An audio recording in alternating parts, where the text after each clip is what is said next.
gonna give a short video. This is outside of my my usually political whatever rants, but I was sitting there looking at something about this whole the comedian Monique and her wanting people to boycott Netflix over her beef with Netflix, and my whole, I guess my whole thing about that is that I knew it was bullcrap. I knew the whole thing was bullcrap when she tried to say it was, when she tried to use racism and sexism, when, you know, Amy Schumer gets I forgot how many more millions, over $10 million or whatever she got, and so that takes out your sexism thing.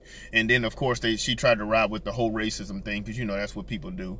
Racism and sexism are well, now it seems that sexism is definitely being used just as much as racism is these days. But she tried to say the whole racism thing, but Dave Chappelle and Chris Rock got plenty money for their Netflix specials. And see, it looks like it's starting to come out now that they offered her the $3 million or something like that, but they wanted her to do an audition of sorts. You know, let's see what you have. And so she doesn't think that's right. And I'm going to say that she knows that once they see how crappy her stand-up is, that they would say, well, it's not worth this is not worth her $3 million investment. Now they said they'll give her $500,000 sight unseen from what she's going to put out. Which in that point, if you didn't really want to do it, then how about you just don't do it? Take the $500,000, let everybody see, let Netflix see how awesome your stand-up whatever is, and that'd be the end of it. But I'm at work. My stuff is looking jacked up. Anyway, so the she could have just took that and just said whatever and done that, or go ahead and go do the stand up for them. You never know, they might even offer you more money after they see and they laugh and this and that. But I think she's saying that other people didn't have to do it.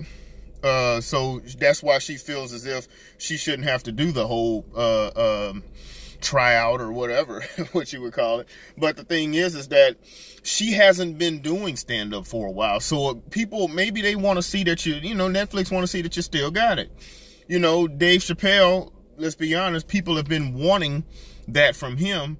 Then he came back and they saw that there was still a big demand for him. So while him and Chris Rock and Amy Schumer didn't do something for Netflix specifically, they had been doing stand up. So Netflix was able to see, hey, this is a stand up. But Monique hasn't been doing it. She's been off for a while. So of course they want to see, hey, you know, we're our investment or whatever we want to see. So that's my thoughts on it. You know, once again, this is the boy who cried wolf, like I've said before, as far as the racism, sexism, and all this other stuff. When you just start claiming it and you just start throwing it out there, and then come to find out you were lying about the whole thing, but you tried to use that whole sexism and racism movement, like a la Al Sharpton and Jesse Jackson, for your personal gain. That's freaking bullcrap. And I think ultimately this is going to hurt her a whole lot more than it's going to help her. At this point, Netflix is off the table. If I'm guessing the right thing, Hulu, HBO, Showtime, and all this other stuff, I bet all of them will be off the table too, because they don't want to be around your freaking drama. That's my thoughts on it. Comment, like, share, subscribe, and all that. And I'll get back to the actual news and Trump derangement syndrome and freaking crazy syndrome of the far left, far right. I'll get back into all that in my other videos. I just feel like I had to say something about that. All right.